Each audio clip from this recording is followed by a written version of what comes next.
Halo, selamat datang di video saya. Kali ini saya mau mengajak Anda untuk berbicara tentang Pilpres yang baru kita lewati bersama. Jadi, sebagaimana yang sudah kita ketahui, Pilpres sudah selesai dan hasilnya seperti yang pernah saya prediksikan dalam video saya kali lalu, ya, bahwa Prabowo Gibran itu akhirnya dengan santai melenggang terpilih menjadi presiden dan wakil presiden menurut quick count, ya. Mereka menang telak, ya. Mereka menang telak. Jadi dalam video ini saya bukan mau menggugat kemenangan tersebut, ya. Saya bukan mau menggugat kemenangan tersebut, ya, karena kemenangannya sangat telak, ya. Hal ini membuat Pilpres ini hanya satu putaran, ya. Sekalipun banyak suara yang meragukan, ya, hasil perhitungan cepat itu, saya tidak akan mengutak-atik persoalan itu. Karena bagi saya kemenangan ini masih menyisakan persoalan yang perlu dicermati, ya. Jadi bukan kemenangannya yang saya persoalkan, tetapi ya masalah dari kemenangan ini. Karena bagi saya ini menjadi tantangan bangsa ke depan. Ya. Nah, apa tantangan tersebut?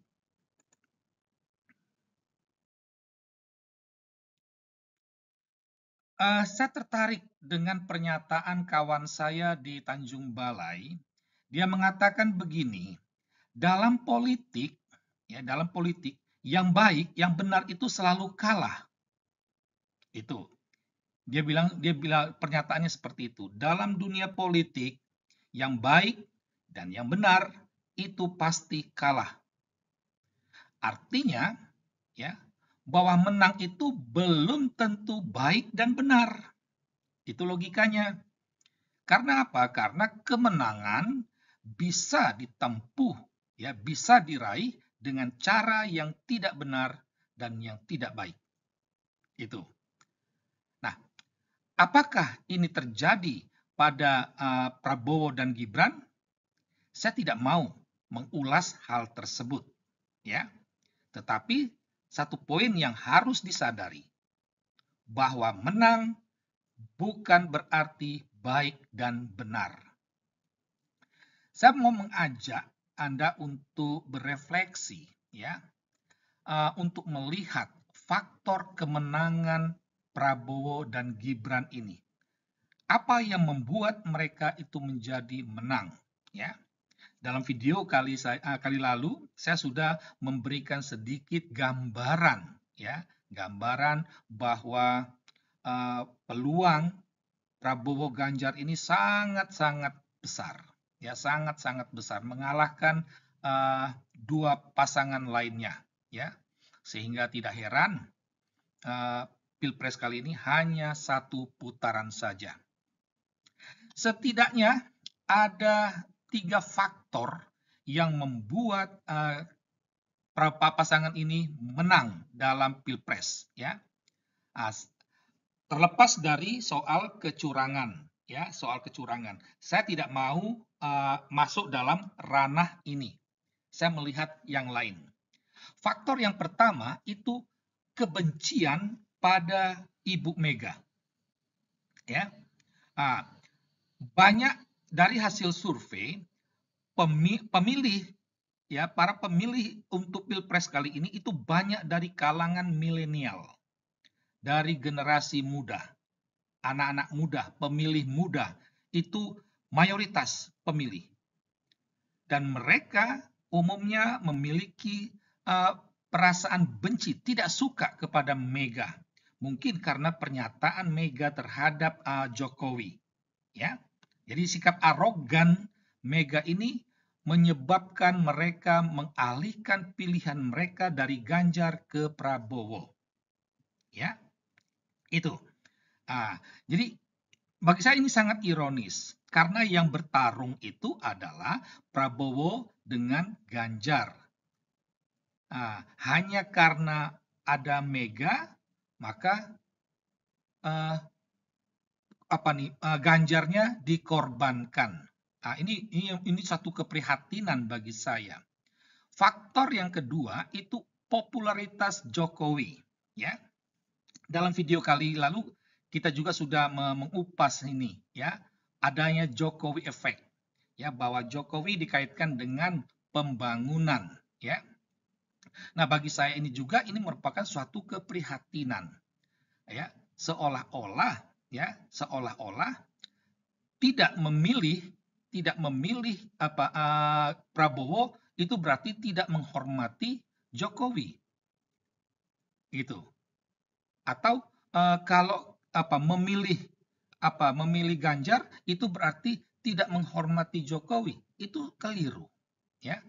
Pandangan-pandangan seperti itu keliru. Dan yang ketiga, budaya instan di pemilih muda. Salah satu karakter anak muda kaum milenial ini adalah budaya instan. Mereka mau cepat, ya, sehingga mengabaikan proses. Dan ini ditampilkan dalam sosok Gibran dan Kaisang, putra-putra Jokowi. Sehingga kaum milenial, pemilih muda ini mengidentifikasikan diri mereka kepada Gibran. Nah, inilah 3 faktor yang membuat pasangan ini menang. Nah, dari 3 faktor ini kita bisa simpulkan bahwa pilihan itu hanya berdasarkan emosi, tidak berdasarkan rasio. Ya, jadi hanya karena kebencian pada Mega, Prabowo, Ganjar dikorbankan. Ya, mereka tidak melihat bahwa sebenarnya baik. Ya, pasangan ini baik, tapi karena orang lain kok yang baik itu disingkirkan. Demikian juga budaya instan itu menyingkirkan rasionalisasi, rasio. Ya. Demikian juga mengandaikan popularitas Jokowi. Seolah-olah Jokowi itu lebih besar dari bangsa ini. Padahal Indonesia itu lebih besar dari Jokowi. Jadi orang tidak memperhatikan kepentingan bangsa, tetapi yang diperhatikan hanyalah popularitas Jokowi. Ini bagi kami suatu keprihatinan. Namun yang menarik, ya, satu hal yang menarik dari sini adalah sekalipun cacat etika dan moral, namun pasangan ini tetap menang, ya. Karena kita tahu kedua pasangan ini memiliki cacat etika dan moral, terlebih Gibran, ya. Nah, tetapi mereka bisa menang. Ini apa artinya bagi kita, ya? Ini pertanyaan yang sangat penting.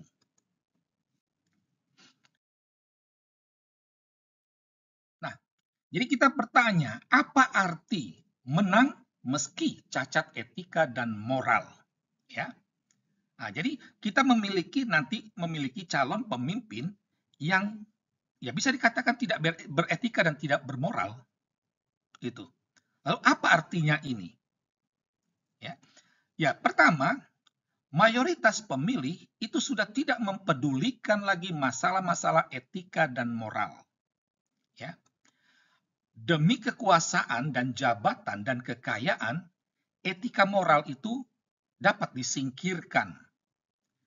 Karena ada kesan, umumnya orang memiliki prinsip, yang penting bangsa ini maju, ada pembangunan, yang penting makan gratis.